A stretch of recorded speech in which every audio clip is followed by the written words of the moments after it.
What's up, party people? Hello, and welcome to the Secrets of a Witch podcast with me, Sabrina Scott. What is up? On this podcast, we, and by we I mean I, with maybe a cat sitting somewhere in the vicinity, talk about life, love, healing, witchcraft, magic, trauma, tarot, and everything in between. And as you guys know, I've also been talking about feminine energy and masculine energy and polarity and healthy relationships. And that was my cat shaking. He's the only one who actually wears a collar. The other ones always like shake it off somehow. So God bless him. He's the bomb. Anyway, I talk about a lot of things, and what I think about and what I talk about has changed over the years as my career has kind of moved around and as my brain has moved around. I've learned more things, and you guys know how it is. So what else do I want to say? So this podcast episode, I'm just going to kind of ramble a bit and we'll see where we end up, but it's inspired by something I saw somewhere. I'm not going to say where, I'm not going to say who. I'm not really gonna out the inspiration for this. I don't really want to offend anyone or hurt anyone's feelings. But I do love being inspired by shit that I see, even if I'm like, oh my God, this person. And even if I adore the person, I'm like, oh geez, I just disagree with that. Either way, I think it's so great to just have my thought processes inspired by reacting to somebody or something. So that's what we're going to be doing today. So there's so many things I want to talk about, and each of these is probably going to end up a different episode of me just kind of sharing my thoughts on this. But one of the things I saw somewhere was, oh God, I don't even know how to summarize this. You guys. Okay, so there's this debate I've seen on some people's pages on the good old big bad interwebs around dating standards. And, I've seen some people kind of say, well, this person treating me badly is nothing to do with me having no standards. It has everything to do with that person being a shitty person. And I just want to break that down a little bit and just hash it out, because I've seen some takes on this that I think are honestly fucking stupid. So let's just talk about it, right?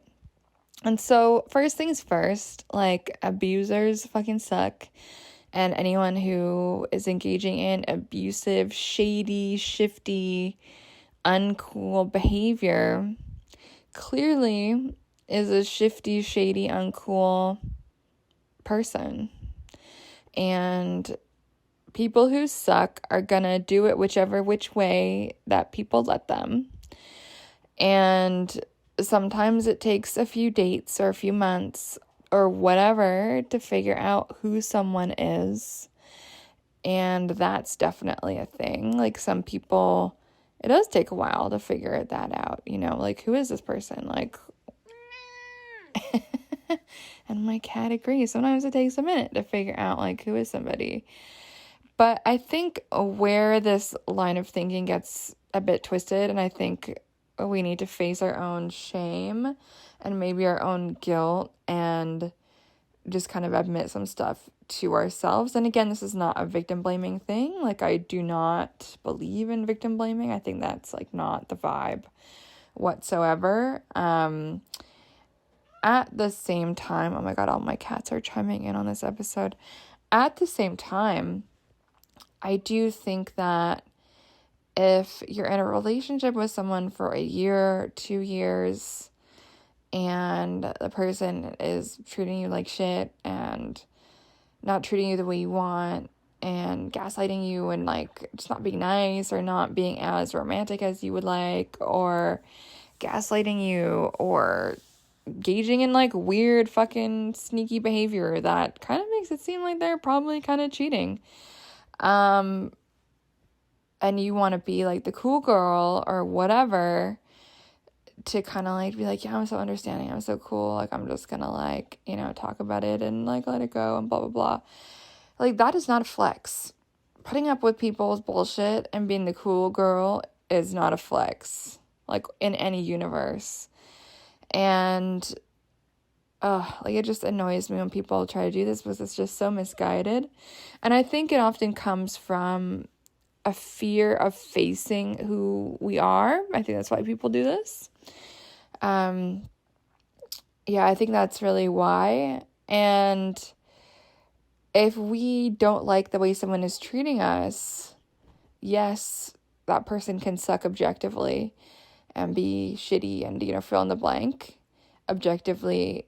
And at the same time, once that goes past a certain point, once we see like, oh, this is who this person is, this isn't a phase or whatever, it becomes our responsibility to step away from that situation. You know what I mean? And so in my life, I've learned the lesson. God help me. I've learned the lesson that the first time someone is behaving in a fucked up way, that is the last time. That's the last time. We don't end up in a relationship. We don't end up in a situationship. We don't end up seeing each other for months on end. It's just not how I operate. You can tell a lot about who someone is, someone's values, someone's literally everything by how they react in various situations. And, well, on one hand, I think it's important to give people grace and grow together.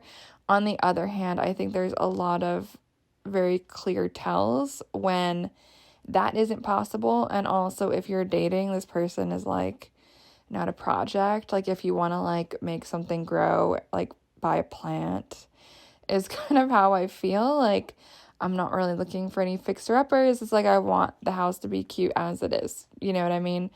And so I think a lot of women specifically, and I'm sure some men as well, like obviously it's not a gender-specific thing, but I am going to generalize a little bit just so I don't have to do that disclaimer every 5 seconds. I think a lot of women like do have fucking low standards, to be honest. Even a lot of the women who say that they have high standards have low standards. And a lot of the women who talk really loudly about their high standards and all of this whatever the fuck shit often end up being the ones that put up with too much stuff from people and end up in these like year-long relationship, 2-year-long relationship, where the dude basically played them, made them look like a fucking idiot by the end of it. I've seen it so many times. And, that's been me in the past too. So like, I get it. I totally get it. I've got compassion for that. And we all grow and learn at different paces. And it can be hard to see some stuff when you're in it. But I do think it doesn't do anyone any favors when, someone getting out of a relationship tries to paint it with this like brush of, oh, I wasn't fooled. I'm smart girl. I'm a cool girl. I'm not like the other girls. I'm this, I'm that. I'm different. I wasn't swindled. I wasn't fooled. I think that's delusional.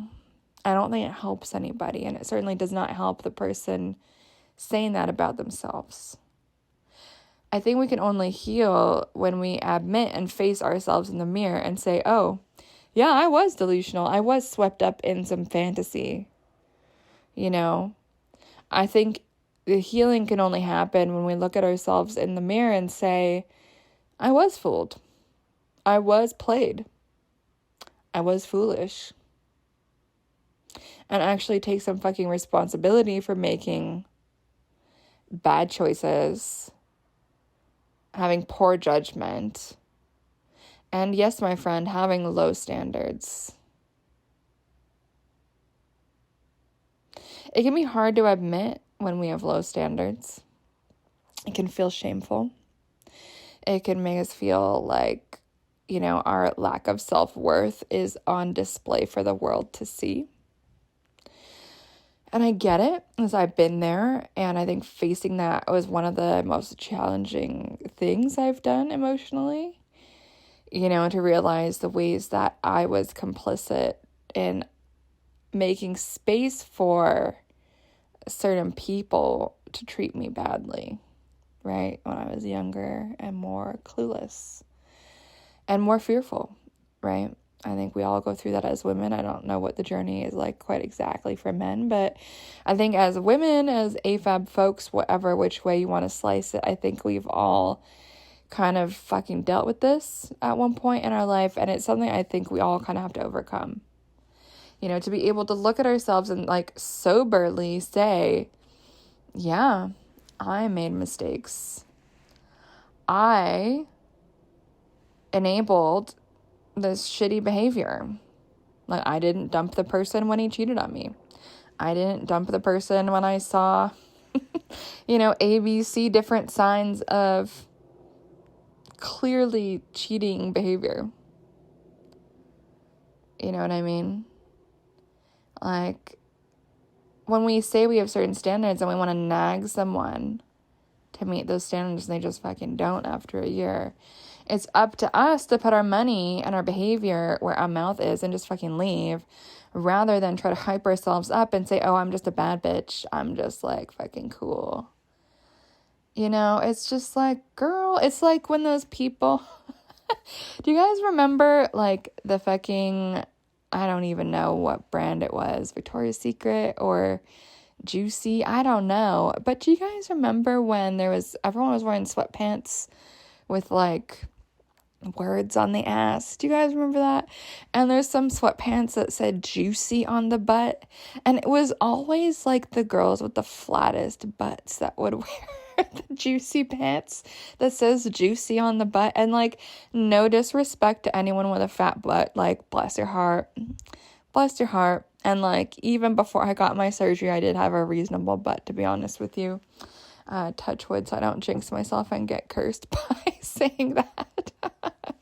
But the point of this is, like, methinks you doth protest too much is one of these things that I see when I think some women after a breakup or just like realizing something, like they get so like blinded and blindsided by shame and guilt and like embarrassment, and they often try to paint it over with this like brush of like fucking weirdness, where they try to do this pivot into like the bad bitch, and it just is a bit weird, and I don't think it is healthy, and I also just don't think anyone really fucking buys it, to be honest, at the end of the day. And I also don't think that that is the way towards healing that kind of wounding. And that's the most important thing I want to say about this, right? Is if we do have a breakup and we do feel swindled, we do feel fucked up, we do feel, like we misjudge somebody. And that often causes us to question ourselves. Do we have good judgment? Am I a good judge of character? Can I trust myself to judge other people accurately? That's a lot of big, heavy stuff that is really challenging to face. And so I think people often avoid facing that and just put this like bad bitch veneer, which is just a mask. And I think it's avoidance, to be honest, of dealing with reality. And again, I've been there when I was in my early 20s for sure, so I get it. But I don't think that's the answer, as I've said. I think the answer is, as I've said in a previous episode, feeling is healing. But I also think that in that situation, you are not a bad bitch. The bad bitch wouldn't even have gotten in that situation in the first place, right? It wouldn't have happened.